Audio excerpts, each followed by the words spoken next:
భారతదేశంలోని అత్యంత పవిత్రమైన భూముల్లో ఒకటి, పితృదేవతల ఆశీస్సులు లభించే ఏకైక స్థలం అదే బీహార్ రాష్ట్రంలోని గయా. ఇక్కడ ఉన్న విష్ణుపాద మందిరం ఒక దేవాలయం మాత్రమే కాదు, ఇది ఒక మహా త్యాగానికి సాక్ష్యం, ఒక రాక్షసుడి భక్తికి గుర్తు. పురాణాల ప్రకారం గయాసురుడు అనే రాక్షసుడు అత్యంత ఘోరమైన తపస్సుతో సాక్షాత్ దేవతలనే వణికించాడు. అతని శరీరం అంతా పవిత్రమై తాను ఉన్న చోట స్వర్గలోకానికి సమానంగా మారిపోయింది.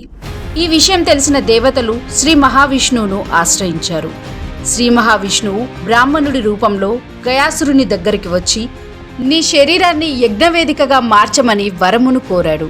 భక్తితో పరవశించిన గయాసురుడు సంతోషంగా అంగీకరించాడు. కానీ యజ్ఞం పూర్తవ్వగానే గయాసురుడు కదలడం ప్రారంభించాడు. అప్పుడు శ్రీ మహావిష్ణువు తన పాదాన్ని గయాసురుని తలపై ఉంచి అతన్ని స్థిరంగా నిలిపాడు. అదే విష్ణుపాదం ఈరోజు మనం దర్శించేది. ఈ ఆలయంలో సాక్షాత్తు శ్రీ మహావిష్ణు పాదముద్ర రాతిపై శాశ్వతంగా ముద్రితమై ఉంది. అందుకే ఇక్కడ చేసే పితృతర్పణాలు, పిండ ప్రదానాలు అత్యంత ఫలితాన్ని ఇస్తాయని విశ్వాసం. ఇక్కడ చేసిన శ్రాద్ధం 7 తరాల పితృదేవతలను విముక్తి చేస్తుందట. గయలో ప్రవహించే ఫల్గు నది చూస్తే ఎండినట్టే కనిపిస్తుంది, కానీ ఇసుక కింద నిత్యం నీరు ప్రవహిస్తూ ఉంటుంది. పురాణాల ప్రకారం సీతాదేవి చేసిన శాపం వల్ల ఫాల్గు నది బయటకు కనిపించకుండా మారిందని నమ్మకం. కానీ పితృకర్మలు చేసే సమయంలో ఈ నది నీరు అదృశ్యంగా సహకరిస్తుందట. ఇది శాస్త్రమా లేదా దైవలీలనా?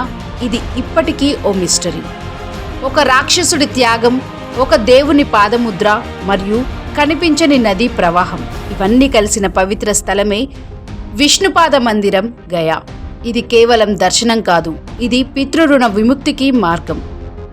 మీకు ఈ మిస్టరీ నచ్చినట్లయితే లైక్ చేయండి, షేర్ చేయండి మరియు NAF మిస్టరీ ఛానల్ని సబ్స్క్రైబ్ చేయండి. లేటెస్ట్ న్యూస్ అప్డేట్స్ కోసం డిస్క్రిప్షన్లో ఉన్న న్యూస్ ఆన్ ఫేస్ వాట్సాప్ ఛానల్ని ఫాలో అవ్వండి.